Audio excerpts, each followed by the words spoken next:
Before heaven, before hell, before judgment as we know it, there was Anubis, a god older than Osiris, older than the pyramids, older than the first written prayers carved into stone.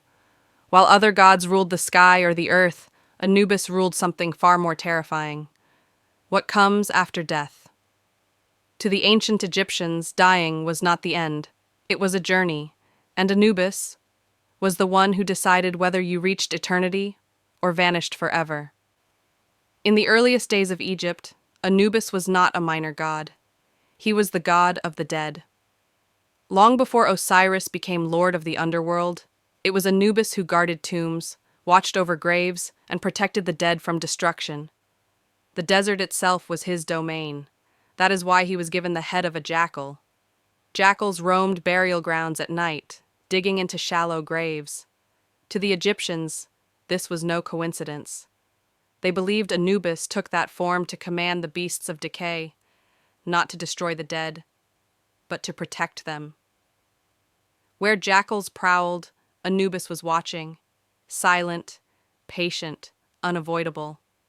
Death, to the Egyptians, was not feared the way we fear it today, but destruction of the body was terrifying, because without the body, the soul could not survive. And this is where Anubis became sacred beyond measure. Anubis was the inventor of mummification. Priests did not embalm bodies in their own name. They did it in the name of Anubis. Before touching a corpse, they prayed to him. They wore jackal masks to become his living instruments. Every incision, every wrapped linen bandage, every organ removed and preserved, was believed to be guided by Anubis's invisible hand. If the ritual was done wrong, the soul would be lost, and no god was more unforgiving of mistakes. Anubis's greatest role began with betrayal. Osiris, king of Egypt and god of order, was murdered by his brother Set, the god of chaos. Set tore Osiris's body apart and scattered the pieces across the land. Isis, Osiris's wife, searched endlessly for her husband's remains, and when she found them, it was Anubis who helped her. Together they reconstructed Osiris's body. Anubis wrapped him carefully, precisely, creating the first mummy. But Osiris could not return to the living world. Instead, he became ruler of the Duat, the realm of the dead. From that moment on, Anubis's role changed forever. He was no longer the king of death. He became something far more important, the judge's hand. When an Egyptian died, they believed the soul shattered into parts. The Ka, life force, the Ba, personality, the Ak, the immortal spirit. But none of these could survive unless one thing happened first: judgment. The soul was led into the Hall of Two Truths, and it was Anubis who escorted them there. He did not speak, he did not comfort, he guided. At the center of the hall stood a scale. On one side, the heart, seat of memory, guilt, and truth. On the other, the feather of Ma'at, symbol of cosmic balance. Anubis himself adjusted the scale. If the heart was heavier than the feather, the soul was fed to Ammit, the devourer, part crocodile, part lion, part hippo. There was no torture, no fire, just erasure, no afterlife, no memory, no eternity.